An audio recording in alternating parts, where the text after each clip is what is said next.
आज हम एक ऐसी चीज़ पे बात करने जा रहे हैं जो कि बहुत हद तक टैबू कंसिडर किया जाता है। बस ना सिर्फ टैबू कंसिडर किया जाता है, डेंजरस कंसिडर किया जाता है, ख़तरनाक कंसिडर किया जाता है। और इस पे बहुत से लोग अच्छी इंटेंशंस के बावजूद, नेक ख्वाहिशात के बावजूद बात नहीं कर सकते थे। मैं बात कर रही हूँ जो हमारा कानून में 295C है, यानी ब्लास्फेमी लॉ जो है, ये एक गैंग था।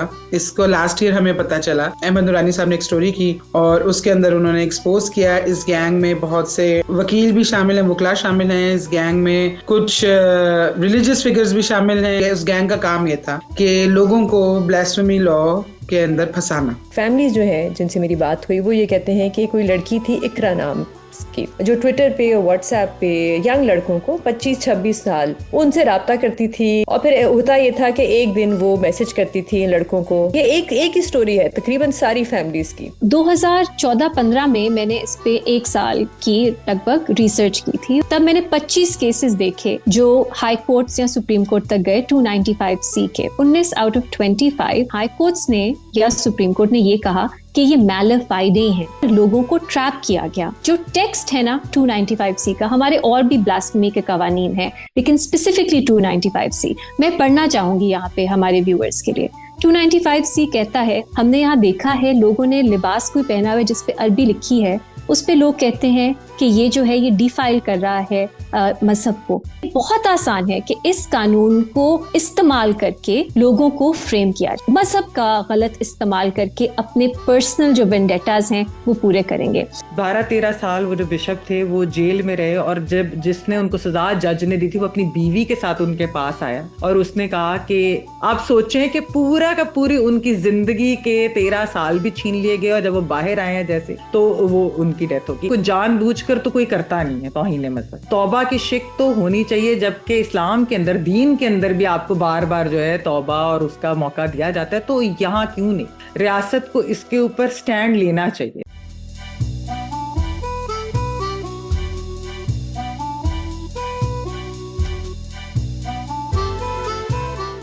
हेलो, अस्सलाम वालेकुम, वेलकम बैक टू औरत कार्ड। आज हम एक ऐसी चीज़ पे बात करने जा रहे हैं जो कि बहुत हद तक टैबू कंसिडर किया जाता है। बस ना सिर्फ टैबू कंसिडर किया जाता है, डेंजरस कंसिडर किया जाता है, ख़तरनाक कंसिडर किया जाता है। और इस पे बहुत से लोग अच्छी इंटेंशंस के बावजूद, नेक ख्वाहिशात के बावजूद बात नहीं कर सकते थे। लेकिन पिछले साल से ये जोर थोड़ा टूटना शुरू हुआ और वो इसलिए टूटना शुरू हुआ कि हमें पता चला कि इस पूरे काम के पीछे, या पूरे तो नहीं लेकिन बहुत से इस तरह के कामों के पीछे एक गैंग है। अब मैं बात कर रही हूँ जो हमारा कानून में 295C है, यानी ब्लास्फेमी लॉ जो है, उसको इस्तेमाल करते हुए लोगों को ट्रैप करके, लोगों को फंसा के, लोगों को जेल तक पहुंचाना या इससे भी ज़्यादा कड़ी सजा जो होती है। ये एक गैंग था। इसको लास्ट ईयर हमें पता चला जब इसके बारे में अहमद नूरानी साहब ने एक स्टोरी की और उसके अंदर उन्होंने एक्सपोज किया। इस गैंग में बहुत से वकील भी शामिल हैं, वकला शामिल हैं। इस गैंग में कुछ रिलीजियस फिगर्स भी शामिल हैं। इस गैंग में कुछ आम लोग भी शामिल हैं। बहरहाल उस गैंग का काम ये था कि लोगों को ब्लास्फेमी लॉ के अंदर फंसाना। और वो किस तरह फंसाते थे हम अभी बात आगे करेंगे। बट बहरहाल इस खतरनाक गैंग को जब एक्सपोज किया गया तो इसका केस जो है, फिलहाल जो है केस वो लड़ रहे हैं ईमान मज़ारी और अब्दुल हादी। और जब हमने ईमान और हादी वाली एपिसोड की थी तो उसके अंदर मेरा ख्याल है हम में से किसी एक ने ये बात की थी कि ऐसे लोग हमारी सोसाइटी के लिए बड़े ज़रूरी होते हैं और हमारे स्टेट को सोचना चाहिए उनको टारगेट करने से पहले कि ये लोग बहुत से लोगों के काम भी आते हैं। और वही है, ईमान और हादी जो हैं वो इस केस को कॉन्टेस्ट कर रहे हैं। बहरहाल मैं केस की ज़्यादा डिटेल जो हैं वो बेनज़ीर, रीमा और मैमल के पास हैं, इसलिए मैं उनसे बात करूंगी। रीमा, इसकी हैं क्या एक्चुअली की डिटेल्स, क्योंकि बहुत से लोगों को अभी भी इसके बारे में सही तरह पता नहीं है। आपने ईमान की बात की नताशा।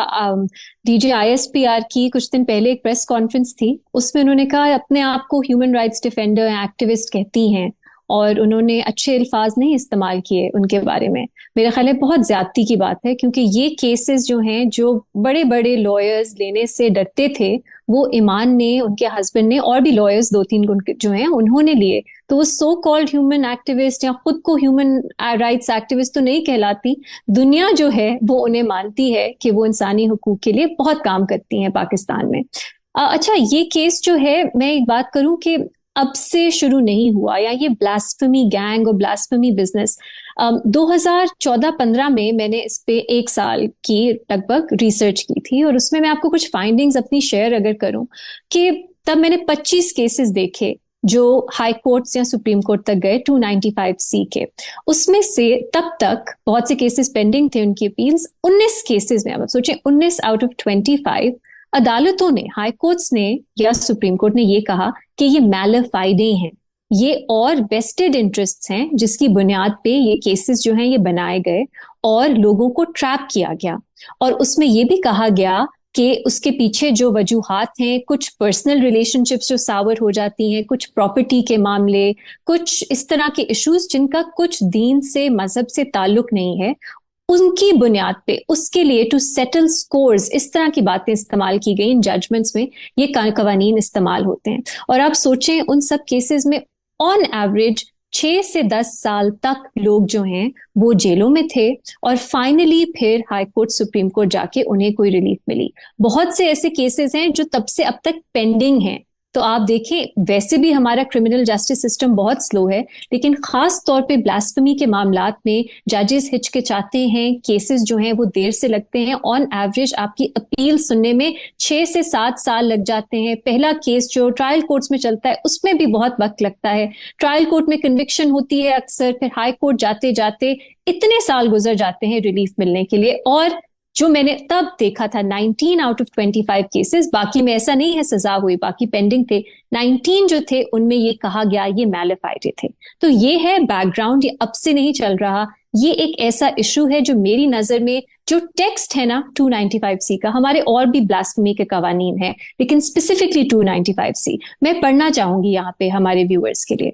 295C कहता है, whoever by words either spoken or written or by visible representation or by any imputation, innuendo or insinuation, directly or indirectly defiles the sacred name of the holy prophet Muhammad, peace be upon him, shall be punished with death.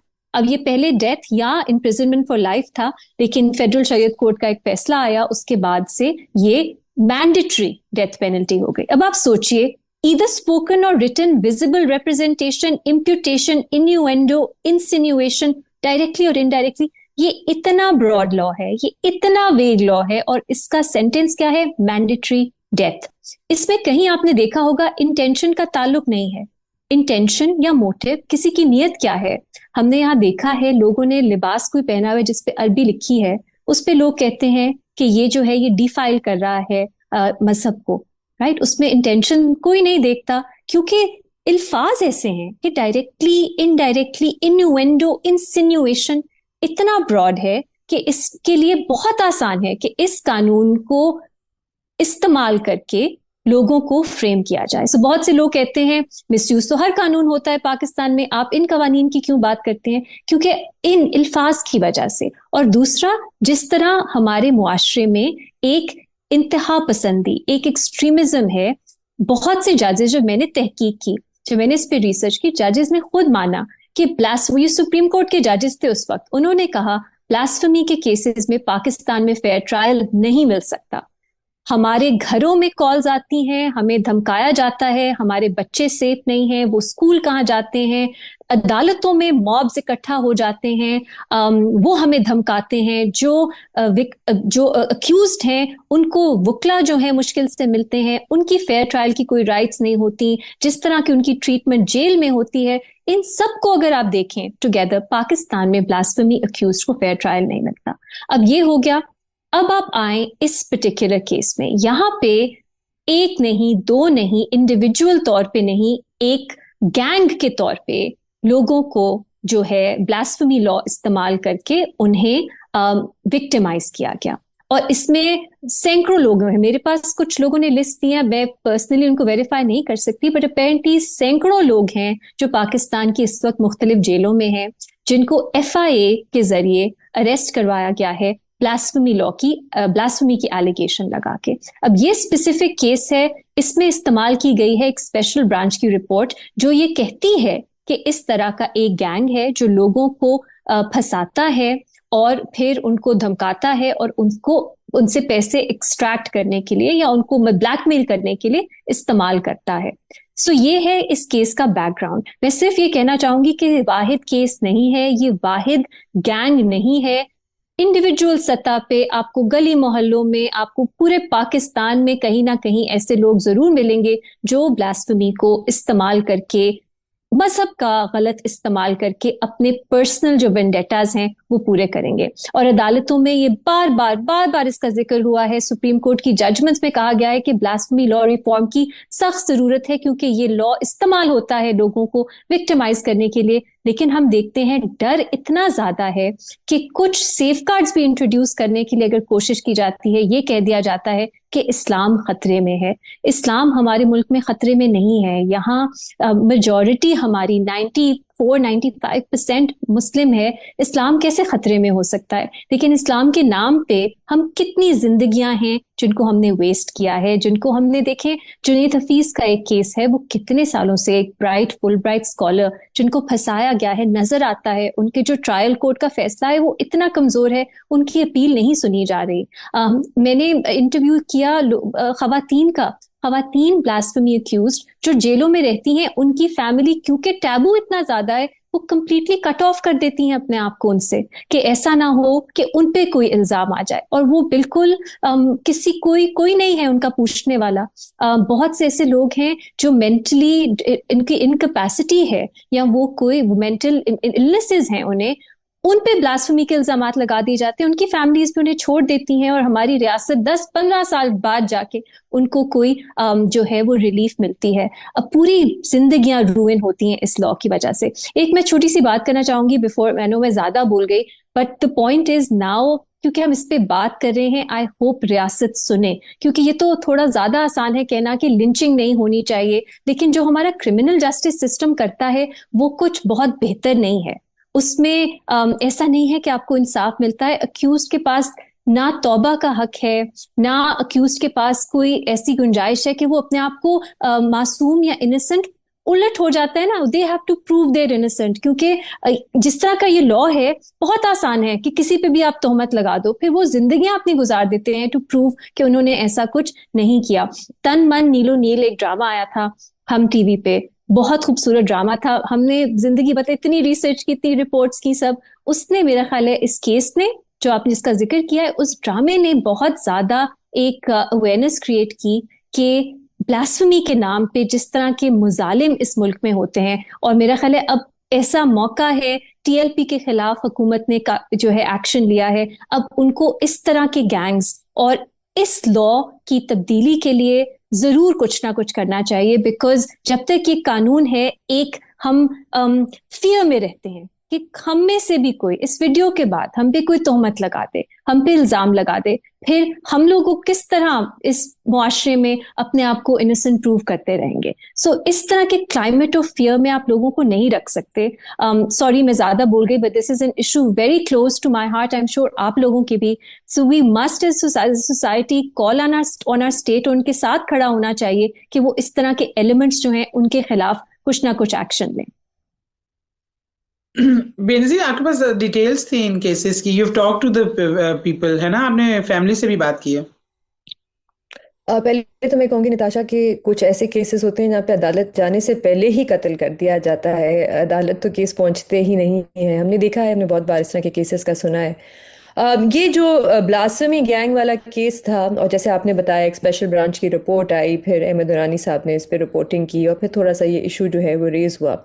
वो असल में case ये है कि families जो हैं जिनसे मेरी बात हुई वो ये कहते हैं कि कोई लड़की थी इकरा नाम की, जो ट्विटर पे और व्हाट्सएप पे यंग लड़कों को 25-26 साल का उनका प्रोफाइल था अक्सर इन लड़कों का, उनसे रब्ता करती थी। कुछ वो कहती थी मैं आपको जॉब दिलाऊंगी, कुछ से वैसी बात करती थी। और फिर होता ये था कि एक दिन वो मैसेज करती थी इन लड़कों को कि ये लिंक है, ये ज़रा आगे भेज देना। जब वो लड़के लिंक खोलते थे तो उसके अंदर कुछ ब्लास्फेमस मवाद होता था, तो वो कहते थे कि आपने हमें क्या भेजा है। ये एक ही स्टोरी है तकरीबन सारी फैमिलीज़ की। तो वो फिर लड़की कहती थी उनसे कि आप इस तरह करें, ये लिंक मुझे वापस भेजें। तो जब वो वापस भेजते थे, आप मुझे वापस भेजें, मैं देखूं मैंने क्या भेजा है आपको। तो जब वो वापस भेजते थे तो वो लड़की गायब हो जाती थी, और कुछ दिन बाद एफआईए और पुलिस जो थी वो आके उनको पकड़ के और जेल में बंद कर देती थी। और दो दो तीन तीन सालों से ये जो फैमिलीज हैं ये इंतज़ार कर रही हैं। और जैसे रीमा ने बताया कि वो कहते हैं कि कभी जज नहीं आते, तो कभी वकील नहीं आते, तो कभी प्रोसिक्यूशन नहीं आती, कभी केस की हेयरिंग नहीं लगती।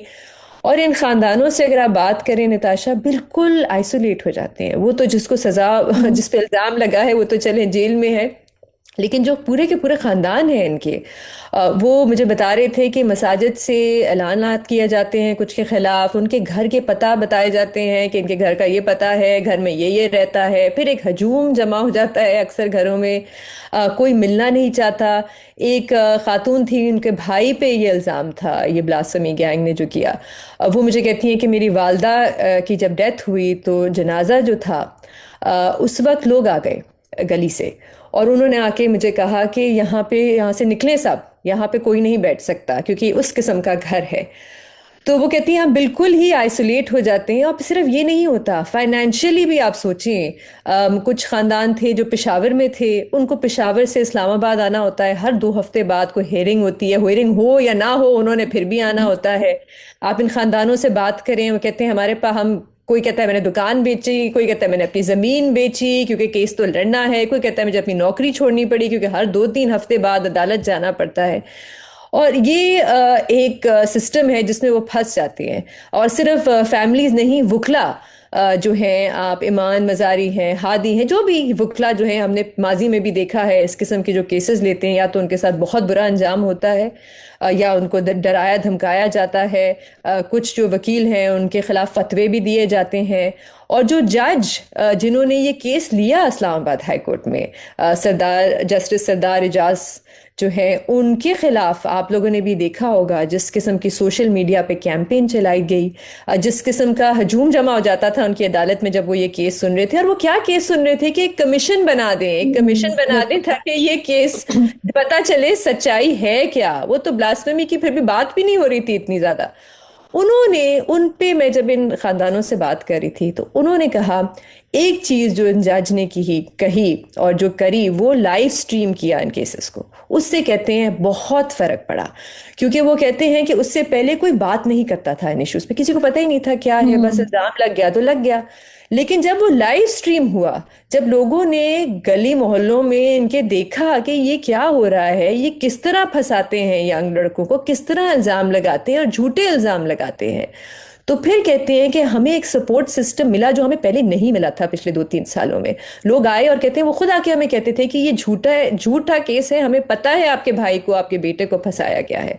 तो लोगों को नजर आ रहा था। मैं तो अभी तक पता नहीं क्यों अदालतों में, या शायद हमारी जो हुकूमत है उनको ये चीज़ नजर नहीं आती, क्योंकि ये भी देख लें, जब ये ब्लास्फेमी गैंग का केस हुआ तो पहले तो हुकूमत को कहा गया था कि आप कमीशन बनाएं, लेकिन क्योंकि उन्होंने इस केस को जितना डिले कर सकते थे किया, जिसकी वजह से एक जज ने, एक बड़े बहादुर जज ने एक फैसला दिया, और उसको भी मेरे ख्याल से या सस्पेंड कर दिया गया है या या ओवर कर दिया गया है। तो ये इसी तरह चल रहा है, 3 साल हो गए हैं। ये जो यंग लड़के हैं, मेरे ख्याल से कोई I don't know exact number क्या है, कोई कहता है 400 है, कोई कहता है इससे भी ज्यादा केसेस हैं, और वो जेलों में हैं। और ऐसे ही हमारे मुल्क में चलता रहेगा, पता नहीं कब उनको इंसाफ मिलेगा।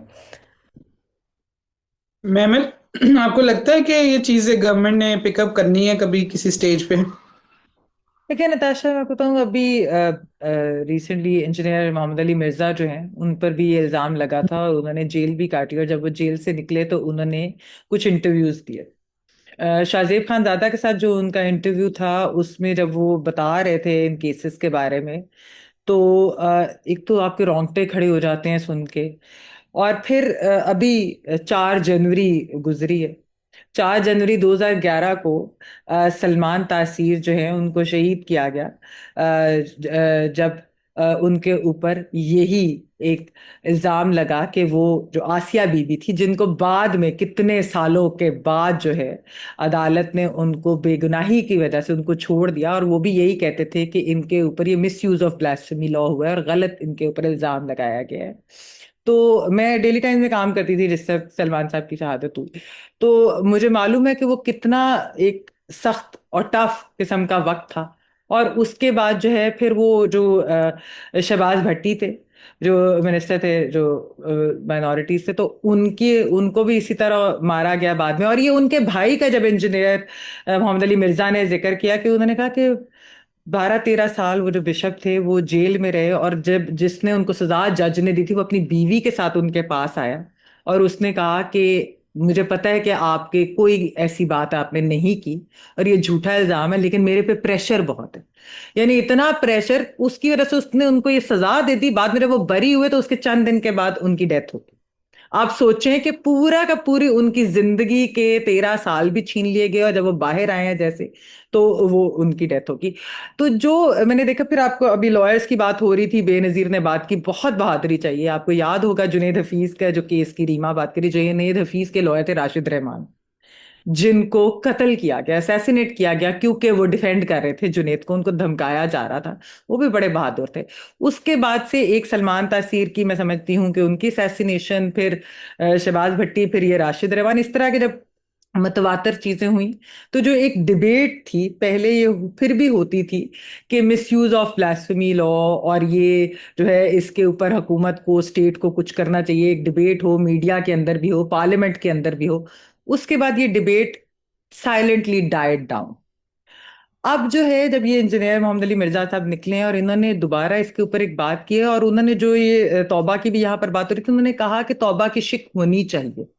अगर किसी को जानबूझकर तो कोई करता नहीं है, तौहीन मज़हब कोई ऐसी चीज नहीं करता, तो वो तौबा की शिक तो होनी चाहिए। जबकि इस्लाम के अंदर, दीन के अंदर भी आपको बार बार जो है तौबा और उसका मौका दिया जाता है, तो यहाँ क्यों नहीं?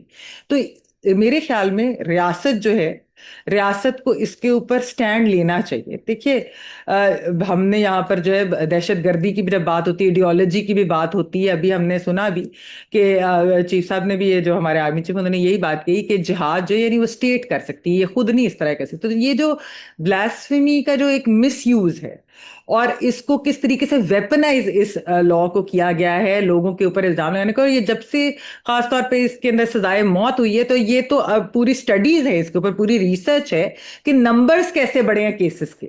लिंचिंग और वो बाकी चीजें तो होती हैं, लेकिन उसके अलावा केसेस कितने ज्यादा बड़े, और कितने ज्यादा लोग इसकी वजह से जो है वो जेल के अंदर है, और मुसलमान है बहुत ज्यादा उसमें, बहुत बड़ी तादाद में।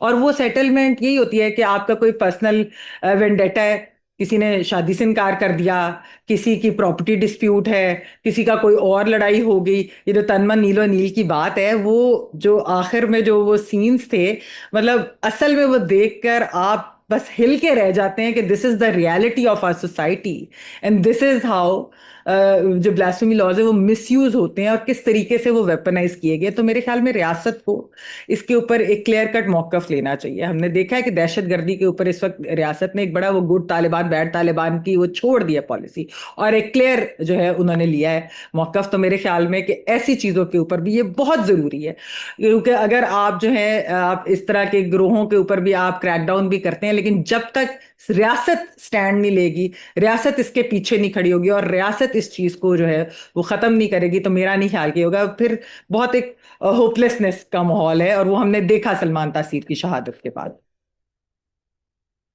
हम अपनी वीडियो यहीं पे एंड करते हैं। मैं सिर्फ एक छोटी सी एक जुमला बोल के जाऊंगी, और वो ये है कि रियासत को ये चाहिए, हुकूमत, रियासत, सबको ये चाहिए कि ज़रा बैठ के ये देखे कि इस तरह की जो चीज़ें होती हैं ये आपके मुल्क की परसेप्शन किस तरह की बनाती हैं। और आपको लगता है कि छोटा सा कोई वाक़या है कि कोर्ट ने सज़ा दे दी, वी डोंट केयर, हमें तो यहाँ पे अपनी सिक्योरिटी का भी सोचना है। आपको नहीं मालूम कि आपका मुल्क कितना कमज़ोर किया जाता है इन चीज़ों के थ्रू। तो अगर आप अपने मुल्क की फॉरेन रिलेशंस और डिप्लोमेसी वगैरह के बारे में बड़े वरीड हैं, तो फिर आपको ये ज़रूर सोचना चाहिए कि इन चीज़ों को कंट्रोल करने से आपकी फॉरेन रिलेशंस पे और आपकी डिप्लोमेटिक एक इमेज में किस कदर पॉजिटिव चेंज आता है। बट बहरहाल ये एक एंगल है, हमने सारे एंगल डिस्कस किए हैं, इस पर बहुत सी और बातें हो सकती हैं। आप हमें अपने कमेंट्स में बताएं आपका क्या व्यू है कि ये ब्लास्फेमी गैंग जो है ये क्यों ये सब कर रहा था। मेरी तो जेन्युइनली समझ से बाहर है कि ये क्यों लोगों को फंसा रहे थे इसके लिए, और मुसलमानों को फंसा रहे थे। अगर आपको हमारी वीडियो अच्छी लगी तो लाइक कीजिएगा, चैनल को सब्सक्राइब कीजिएगा और बेल आइकॉन हिट कर दें, आपको नोटिफिकेशन मिल जाएगा जब भी नई वीडियो अपलोड होगी। Thank you for watching all of that.